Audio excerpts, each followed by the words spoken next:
Exciting sounds of the Volcano Vista Band. This week's Band of the Week, by the way, it was Cheerleaders of the Week. They were from El Dorado. Welcome back. Skylights are up in week 1, and before we talk about that, let me just let you know, pilot reporter Bob Martin, he fired up Sky News 13 for a trip to Gallup with he and Matt Romo, the photographer. They got stuck in Grant, so they got limited highlights, but we'll start with the Miami Patriots up first. Patriots hosting the Fighting Pintos of Moriarty, and we're now still currently working on getting a score from this game. If you know how this game turned out, give us a call so we can give a score before we get out of here on the show, as we're looking at Moriarty getting some action the wrong way. The Patriots defense coming to play, big number 3, serving up some sack lunch, and then what about this? Oh!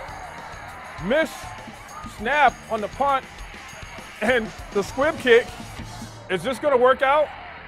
Moriarty getting the ball, you see Laundry on the field, there's a flag, and then no one wants the football. But the Patriots, since they're at home, they pick it up, get something out of it, and the ball comes out again. You know what? This is called a first game. It gets sloppy in the first game, and coach is looking at it going like, man, I'm glad for the flag. Let's watch another kick. And this time, ball fielded well. Moriarty trying to make something happen. Moriarty's number 32, all the way to the house, and at least we know Moriarty did get a touchdown, but they called it off. If you get the score, make sure you call us so we'll know. Gallup Bengals at the Grants Pirates, and we have skylights here. Grant hooking up for a score, and Grant goes on to win this one big, 46-25 is the final as we take another look at highlights on the ground. These are just now coming in, having problems up there because of the weather. And once again, Grant's getting the victory over Gallup, 46-25 as Grants takes one to the house. The quest for the 28th title starts for the Artesia Bulldogs, Titletown on the road at John Lermer's Belen Eagles. We worked for this game since July. We've been working on it. Now the game is here. Let's have some fun. Let's execute on defense. Let's execute on offense. You only got one chance in your life to do something. What you do now, you do once and for all. Let's do this thing. You heard it, opening drive. Bulldogs quarterback Justin Howdling, short drop, lets one fly, hitting Chaz Matthews, makes the juke inside, avoids the would-be tacklers on his way to a score.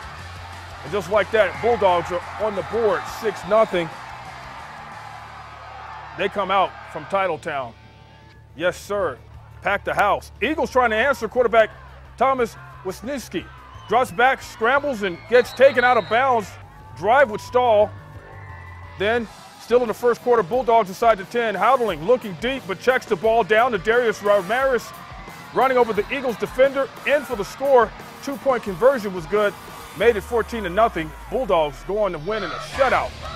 41-0 is the final. Time for another break. The X-Men have plenty to say as they see the Del Norte Knights. You'll know what that means later.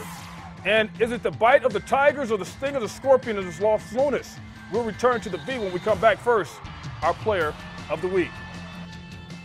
You may be used to the smooth moves of David Cormier on the Volcano Vista basketball court.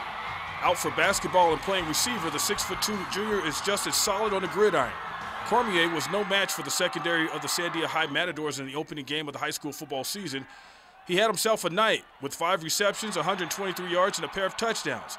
Quarterback Josh Williams was grateful to his star receiver. Williams had 256 passing yards in a 37-3 victory. David Cormier is the New Mexico Football Friday Night Player of the Week.